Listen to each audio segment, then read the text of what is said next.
Hello दोस्तों, राधे राधे, जय श्री कृष्ण। आपका मेरे इस यूट्यूब के चैनल पे स्वागत है। दोस्तों, आज हम लोग एक महत्वपूर्ण विषय पे बात करने वाले हैं जिसका नाम है महाकुंभ। महाकुंभ का नाम लेते ही आपके मन में पहला जो आपके मन में विचार आता है कि महाकुंभ किसने और कब चालू किया था और इसका पौराणिक कथा से क्या महत्व है। तो दोस्तों, महाकुंभ चालू करने से पहले महाकुंभ के बारे में मैं कुछ बताना चाहता हूँ कि ये जो महाकुंभ इस बार आयोजन हुआ है वो 13 जनवरी 2025 को प्रयागराज में हुआ और इसकी समाप्ति का जो डेट रखा गया है, तिथि रखी गई है, वो है 26 फरवरी 2025। तो जो श्रोतागण मेरी बात सुन रहे हैं वो ज़रूर एक बार संगम में जा कर के, त्रिवेणी संगम में जा कर के स्नान करके आए। इसका स्नान का अपना एक महत्व है। ये हिंदुओं की आस्था एवं धर्म का प्रतीक है। इसमें मान्यता यह है कि पितृ दोष होता है वो भी दूर हट जाता है, क्योंकि पितृ की शांति बहुत महत्वपूर्ण मानी जाती है। साथ ही आपके पाप कट जाते हैं और आपको मोक्ष मिलता है। दूसरी बात ये बोलना चाहूँगा दोस्तों कि ये 144 साल बाद हुआ है। अब अगला 144 साल बाद जब आएगा तब तक ना तो मैं रहूँगा ना ही आप लोग रहोगे। तो ये लगेगा 22वीं सदी में।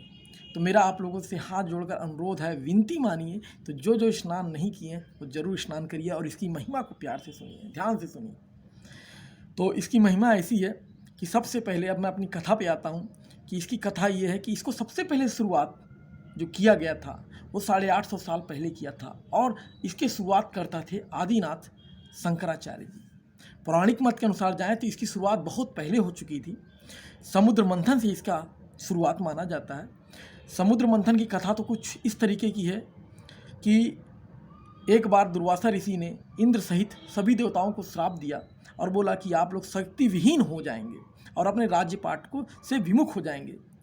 और राजा बलि उनकी अशक्ति का फ़ायदा उठाते हुए उन जो है तीनों लोक पर कब्जा कर लिए। अब तीनों लोक पर अधिपत्य राजा बलि का होने के बाद, जो कि असुर जाति के थे, राजा इंद्र दर दर भटकने लगे और जो है अपने गुरु बृहस्पति के पास जाकर के मार्गदर्शन मांगे। उनके मार्गदर्शन में उन्होंने सीखा, समझा कि उनको जाना चाहिए भगवान विष्णु के पास और भगवान विष्णु ही उनकी सहायता कर सकते हैं। सभी देवतागण जो हैं समेत बृहस्पति देवता के साथ जाकर के भगवान विष्णु की जो है उपासना करते हैं, उनकी विनती करते हैं कि प्रभु हमको इस दुविधा से बचाइए। भगवान विष्णु ने उन्हें एक रास्ता सुझाया कि आप लोग समुद्र मंथन करें तो आपको आपकी इस दुर्गति से जो है मुक्ति मिलेगी। अब उसके बाद जो है उन्होंने बोला कि उनके बस की बात तो अकेले थी नहीं, समुद्र इतना बड़ा समुद्र विशाल मंथन करना। तो बोला गया कि भाई आप, भगवान विष्णु ने सुझाव दिया कि आप एक काम करिए, आप असुरों को ले करके उनके साथ जो है समुद्र मंथन करिए। ले दे करके जो है असुर जो है माने, क्योंकि असुर को लालच ये दिया गया कि जो भी समुद्र से अनमोल जड़ी बूटियाँ, रत्न निकलेंगे, बहुमूल्य रत्न निकलेंगे, वो सब आपके उत्तराधिकारी होंगे। आप राजन हैं, आप ही इसके स्वामी बनेंगे। लेकिन देवता उसके पहले ही जो है अपना षड्यंत्र बना चुके थे कि जैसे ही अमृत निकलेगा वैसे ही उनको 4 लोगों को इसकी कार्यभार दे दिया गया था। वो 4 लोग कौन कौन थे? वो 4 लोग थे सूर्य, चंद्रमा और शनि और बृहस्पति देवता, कि आप चारों लोग जो हैं इसकी देख रेख करेंगे, सुरक्षा रखेंगे ताकि असुर इस पर कब्जा ना कर सकें। अब क्या हुआ, जैसे ही समुद्र मंथन स्टार्ट हुआ सबसे पहले जो है हलाहल विष निकला।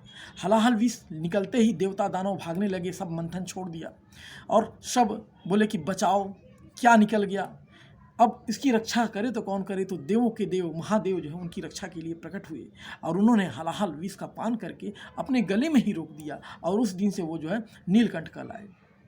उसके बाद जो है फिर मंथन किया गया तो बहुत सारी बहुमूल्य चीज़ें निकली, जैसे ऐरावत हाथी निकला, उसके बाद उच्च श्रवा अश्व निकला और पारिजात, ये सब चीज़ें इंद्र ने धारण कर लिया और बहुमूल्य रत्न वगैरह निकले, जिसे राजा बलि अपने शरण में ले लिए। अब बारी थी अमृत की। अमृत को लेकर के जो है धन्वंतरी जी बाहर निकले। अमृत जैसे ही निकले देवताओं और दानवों में लूट होने लगा कि भाई ये मेरा है, ये मेरा है। लेकिन जैसा कि पहले से तय था, चारों देवता जो हैं इसको लेकर के जो वहाँ से भाग निकले और इस प्रपंच को देख करके, इस कपट को देख करके असुर कोपित हो उठे और क्रोध में उनका पीछा करने लगे उन्हें मारने के लिए। अब ये जो दौड़ हुई वो 12 दिन और 12 रात, कहा जाता है कि 12 दिन और 12 रात। ऐसी मान्यता है कि देवताओं का एक दिन जो होता है धरती का एक वर्ष के बराबर होता है। तो 12 दिन और 12 रात दौड़े और उसी दौरान पे जो है अमृत की कुछ बूंदें गिरी। अमृत की जो बूंदें गिरी वो 4 जगह गिरी, और पहला था हरिद्वार, दूसरा था प्रयागराज, तीसरा था नासिक और चौथा था उज्जैन। ये जो चारों नगर की विशेषता है कि चारों नगर 4 नदियों के तट पर बसे हुए हैं। हरिद्वार गंगा नदी के तट पर है, और नासिक जो है आपका गोदावरी नदी के तट पर है, उज्जैन जो है शिप्रा नदी के तट पर है, और प्रयागराज जो है तीनों नदियों का संगम गंगा, यमुना और सरस्वती। और इन्हीं नदियों के तट के संगम पर ही जो है इन्हीं नदियों, जो चारों नदियां हैं, 4 अलग अलग जो 4 नगर मैंने बताए, उन 4 नगरों पे ही जो है कुंभ का आयोजन होता है। तो जब ये गिरा तो वहाँ पे जो है उस दिन से कुंभ की मान्यता है, क्योंकि अमृत की वर्षा हुई। अब क्या होता है कि जैसे मान लीजिए हरिद्वार में अगर इस वर्ष कुंभ हुआ है तो उसके 3 साल बाद अगला कुंभ का जो मेला लगेगा वो प्रयागराज होगा, फिर अगला 3 साल बाद जो होगा नासिक होगा, फिर उसके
दोस्तों एक बात और है कि हम लोग जो 144 साल बाद जो महाकुंभ यहाँ मनाते हैं, देवता लोग भी जो है 144 साल बाद जो है ऊपर में कुंभ का आयोजन करते हैं। तो देवता अगर इसका आयोजन करते हैं तो सोचिए कितना ये पावन पर्व है कि हमें इसमें ज़रूर जाना चाहिए। Thank you so much.